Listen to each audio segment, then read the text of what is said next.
Zaidi ya wasichana 500 wamefikiwa na mradi wa Arudi Shule unaotekelezwa na shirika lisilo la kiserikali la Msichana Initiative.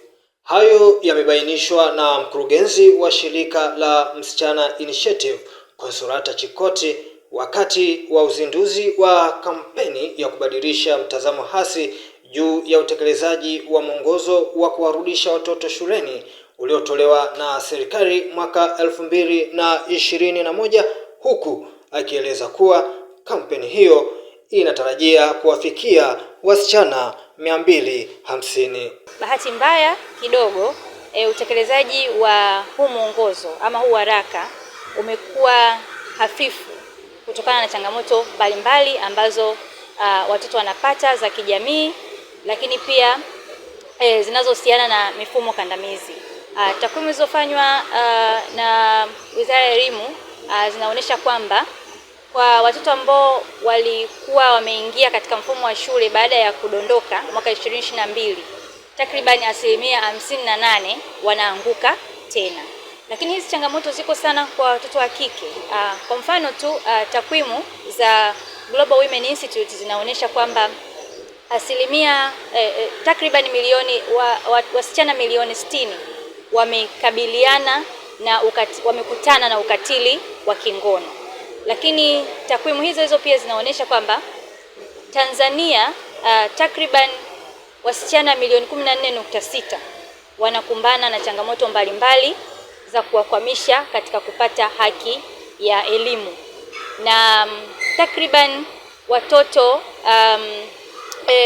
na takwimu pia zinaonyesha kwamba msichana mmoja kati ya 3 anaolewa kabla hajatimiza miaka 18, na msichana mmoja kati ya 4 ana uwezo wa kumaliza shule ya sekondari. Tunaona ni vikwazo vingi sana ambavyo vinamkuta msichana, na sisi kama shirika tumekuwa tukijitahidi kuvitatua, lakini katika hili swala la mradi wetu wa Arudi Shule ambao mpaka sasa tumeweza kuwafikia wasichana zaidi ya 500, na mwaka huu tumelenga kufikia wasichana 250. Tumegundua wakati wa utekelezaji wa mradi huu wa Arudi Shule kwamba wasichana wanakumbana na changamoto ya stigma ama unyanyapaa pale wanaporudi shuleni, ambao unatoka kwa familia, jamii, wanafunzi wenzao na baadhi ya watendaji mbalimbali katika sekta ya elimu ikiwemo walimu. Kwa hiyo kumekuwa na mitazamo hasi na huo unyanyapaa kwa wasichana ambao imekuwa ni kikwazo kikubwa, pamoja na changamoto zingine, kwa mfano kutokuwa na uelewa mkubwa wa huu mwongozo ambao umetolewa na serikali. Kwa sisi kama shirika tuliona kuna umuhimu wa kufanya kampeni kubwa ya kitaifa kuhakikisha kwamba tunatoa elimu kwa jamii iondokane na hiyo mitazamo hasi juu ya mtoto wa kike. Watoto wa kike wanapata changamoto inavyoonekana, inavyosemekana kwamba jamii hawaoni kwamba wao wanastahili fursa nyingine ya kurudi shuleni. Kwa hiyo hicho imekuwa kikwazo kikubwa cha kuwakwamisha na kuwakatisha tamaa kuendelea na shule. Kwa hiyo sisi tumewaita hapa wadau kusema kwamba hili ni tatizo kubwa katika jamii na linahitaji kufanyiwa mikakati madhubuti ya kuhakikisha kwamba linatatuliwa. Akizungumza kwa niaba ya wanufaika wa mradi wa Arudi Shule, mmoja wa wanufaika wa mradi huo amelishukuru shirika la Msichana Initiative kwa kutimiza ndoto zao, huku akiomba serikali kuendelea kuwatengenezea mazingira mazuri, ikiwa ni pamoja na kutoa elimu kwa jamii. Namshukuru Mungu, mwaka jana Msichana Initiative ikaja shuleni kwetu ili tusapoti kwa kiasi ambacho walibarikiwa na Mungu. Kwa mwaka jana na mwaka huu pia wametulipia ada za mtihani, pesa ya mtihani wa NECTA, kwa sababu kwa pale tunachangia 100,000 kwa mtihani, na hela ya practical kila somo 20,000. Mimi ninasoma masomo ya sayansi mawili, biology na kemia. Kwa hiyo na hiyo 140,000 maana yake nisingekuwa nayo kwa sasa hivi kwa haraka. Na kama hujalipia mtihani maana yake huwezi kufanya, na ina mwisho wa kusajili. Kwa nashukuru Mungu kwa shirika la Msichana Initiative kuja kutusupport. Tuko wengi kwa pale shuleni na limetusaidia. Naamini nitafanya mtihani wa form 4. Bila Mungu kuwajalia wao kuja shuleni kwetu, inawezekana kwa mwaka huu nisingefanya, kwa sababu dirisha limeshafungwa. Sasa hivi huwezi kusajili tena kufanya mtihani wa form 4. Kwa hiyo nashukuru Mungu, nashukuru kwa wote ambao wanatusupport. nina mengi ambayo ninayapitia na ambayo watu wanayapitia. Natamani kuwa mwanasaikolojia ili niwasaidie wenzangu ambao wamepitia changamoto kama za kwangu. Kubwa cha kuboresha, kwanza wawasaidie, kwa sababu changamoto sio mazingira ya shuleni tu. Mtu akishakuwa mjamzito inaaminika yeye ashakuwa mtu mzima. Kwa hiyo kila kitu anajihudumia yeye mwenyewe. Kama hivyo mimi natoka saa 12 narudi saa 12. Siwezi tena kutafuta. Kwa hiyo wajue kwamba hao wasichana kuna changamoto wanazozipitia na mazingira ya nyumbani, pia na watoe elimu kwa jamii. Jamii yani bado hawaamini kwamba mtu akishapokuwa mjamzito au akidrop shule anaweza kurudi tena shule na akafaulu, akafanya vizuri.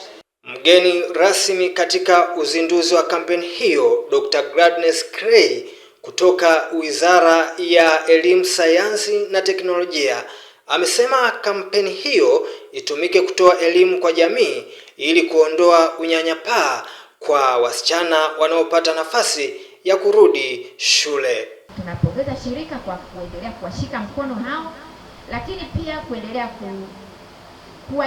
kuelimisha jamii ya Tanzania kupitia kampeni tunayoenda kuzindua leo ya kukomesha hizo tabia za kuwakatisha tamaa wanafunzi wanaopenda kuendelea na masomo yao. Kwa hiyo naamini kwa kupitia kampeni hii jamii inaenda kuhamasika na kuweza kuwasaidia, badala ya kuwanyanyapaa basi wasaidie wanafunzi hao wasome na kufikia ndoto zao. Tunaamini kabisa kwamba yapo mashirika mengine ambayo yataunga mkono juhudi za serikali kama shirika la Msichana Initiative kuhakikisha kwamba watoto wa Kitanzania wanasoma na kufikia ndoto zao kwa kuwasaidia kwa mahitaji mbalimbali, kama tulivyoelezwa kwamba kila mtoto ana uhitaji wake. Kuna anayehitaji vifaa vya shule, kuna anayehitaji kutiwa moyo kwa namna nyingine yoyote.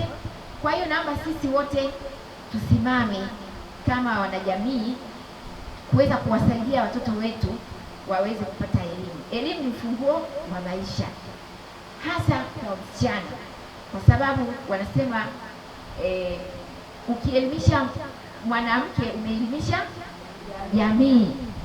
Ana majukumu mbalimbali katika jamii, katika familia yake, katika jamii na katika taifa kwa ujumla. Naye Mwalimu Hidaya Saidi kutoka shule ya sekondari Mbezini jijini Dar es Salaam amesema licha ya changamoto wanazokutana nazo wasichana wanaorudi shule, wamekuwa na maendeleo mazuri kimasomo. Watoto wana changamoto nyingi sana. Wao unyanyapaa wanapata, mfano tunaye mmoja pale anapata changamoto, anashindwa kuhudhuria vizuri shule kwa sababu ana mtoto, lakini watu hawataki arudi shuleni kuendelea na masomo, kwamba mwanae nani atamlea, atafanyaje. Wao changamoto wanakutana nazo nyingi, hata pia kwenye kutoka pale kurudi nyumbani wanakutana pia na hizo kazi. Pia wanakutana na changamoto mfano ukosefu wa nauli. Kwa hiyo tunashukuru mashirika mbalimbali ikiwemo Msichana Initiative, Camfed, huwa wanawasaidia, wanawasapoti kwa kuwapa nauli pamoja na vifaa mbalimbali, madaftari, uniform na hizi pads kwa ajili ya mtoto wa kike. Na nafikiri watafika mbali. Mfano mwaka jana sisi pale watoto wengi sana walifaulu. Kuna wenye 1, kuna wenye 2 na division 3. Zipo pale ambao wanaweza kwenda kidato cha 5 na vyuo. Wanajitahidi licha ya changamoto wanazozipitia. Tuwatie moyo, ikiwezekana ianzishwe hata ile counseling, wanakuaje na watu wa counseling mashuleni, kuwashauri na kuendelea kuwatia moyo zaidi ili waweze kufanya maamuzi sahihi.